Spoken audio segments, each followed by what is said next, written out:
திருப்போரூரில் நடைபயணத்தை தொடங்குகிறார் பாமக தலைவர் அன்புமணி.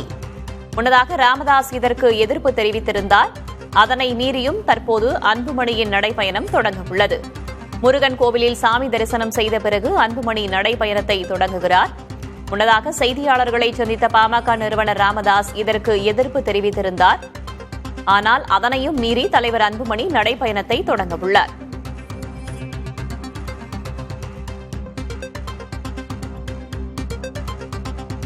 கூடுதல் தகவல்களை வழங்குவதற்காக செய்தியாளர் சந்தானம் இணைந்திருக்கிறார். சந்தானம், விரிவா சொல்லுங்க.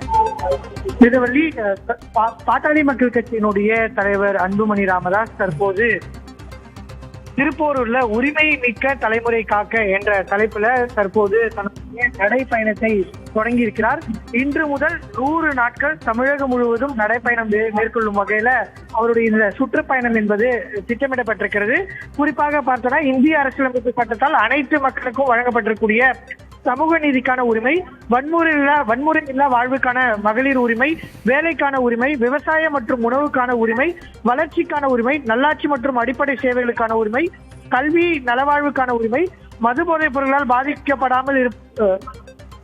பாதிக்கப்படாமல் இருக்கும் உரிமை, நீடித்திருக்கும் நகர்ப்புற வளர்ச்சிக்கான உரிமை, ஆரோக்கியமான சுற்றுச்சூழலுக்கான உரிமை ஆகிய 10 உரிமைகள் அனைவருக்கும் அரசியலமைப்பு சட்டம் மூலம் வழங்கப்பட்டிருந்தாலும் கூட தற்போது ஆட்சியில் இருக்கக்கூடிய திமுக அரசு அதனை மக்களுக்கு தடுத்து வருவதாகவும் அதனை மீட்கும் வகையில இந்த சுற்றுப்பயணம் இருக்கும், நடைப்பயணம் இருக்கும் என்று பாட்டாளி மக்கள் கட்சியினுடைய தலைவர் அன்புமணி ராமதாஸ் தெரிவித்திருந்தார். இதற்கு அக்கட்சியினுடைய நிறுவனர் ராமதாஸ் எதிர்ப்பு தெரிவித்தால் கூட தற்போது திட்டமிட்டபடி அந்த பேரணியை அவர் நடைப்பயணத்துல செங்கல்பட்டு மாவட்டம் திருப்பூர்ல தொடங்கியிருக்கிறார்.